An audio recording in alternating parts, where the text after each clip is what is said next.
ಪ್ರಥಮವಾಗಿ ಮಂಡ್ಯ ಜಿಲ್ಲೆಯ ಕೆರಗೋಡಿನ ಬಗ್ಗೆ ಹೇಳೋದಾದರೆ,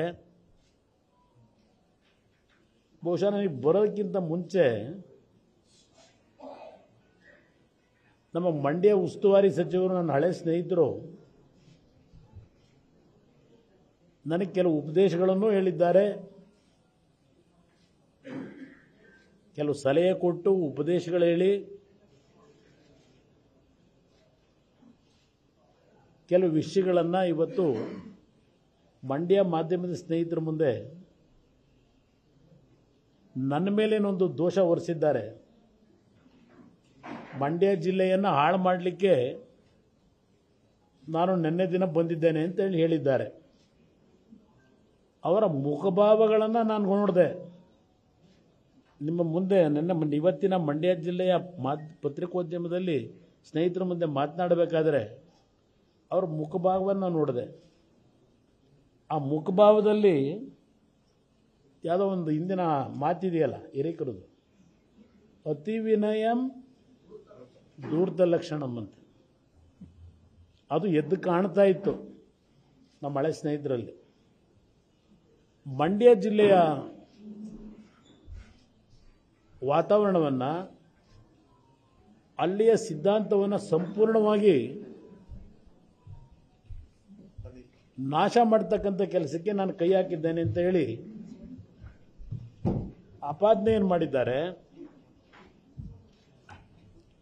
ಪಾಪ ನನ್ನ ಜೊತೆನಲ್ಲೂ ಹಲವಾರು ವರ್ಷಗಳ ಜೊತೆಲೇ ಇದ್ದಂಥವರು.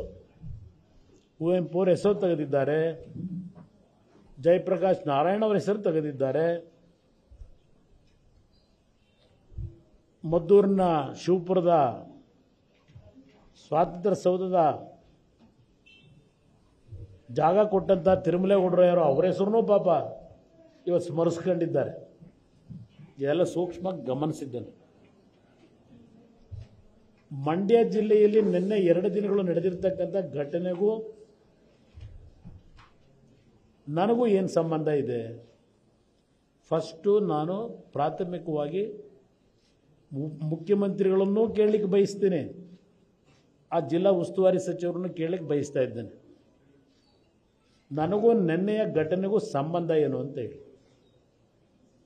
ಸರ್ಕಾರದಲ್ಲಿ ನೀವುಗಳು ನಿಮ್ಮ ಆಡಳಿತದ ವೈಫಲ್ಯ, ನಿಮ್ಮ ಪಕ್ಷದ ನಡವಳಿಕೆ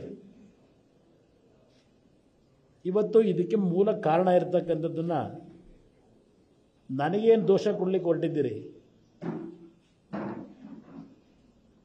ನನ್ನಿಂದ ಆಗಿರ್ತಕ್ಕಂಥ ಪ್ರಮಾದ ಏನು? ನಾನು ನಿನ್ನೆ ಈ ಒಂದು ಪ್ರತಿಭಟನೆ ನಂಬಿಕೊಂಡಿದ್ರು.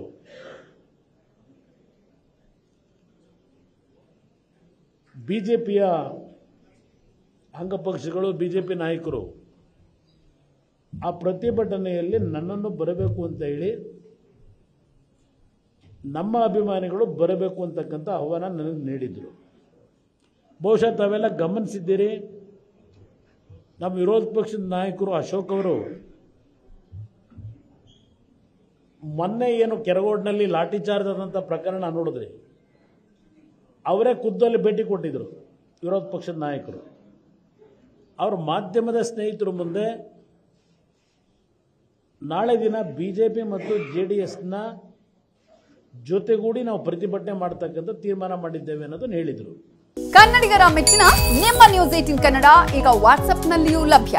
ಕರ್ನಾಟಕ ಮತ್ತು ದೇಶ ವಿದೇಶದ 360 ಡಿಗ್ರಿ ಸುದ್ದಿ ವಿವರವನ್ನ ನೀವು ನಿಮ್ಮ ಕೈ ಬೆರಳುಗಳಲ್ಲಿಯೇ ಪಡೆಯೋದಿಕ್ಕೆ ಈ QR ಕೋಡ್ ಅನ್ನು ಸ್ಕ್ಯಾನ್ ಮಾಡಿ. ನಮ್ಮ ಚಾನೆಲ್ ಅನ್ನು ಫಾಲೋ ಮಾಡಿ, ನೋಟಿಫಿಕೇಶನ್ ಆನ್ ಮಾಡಿ.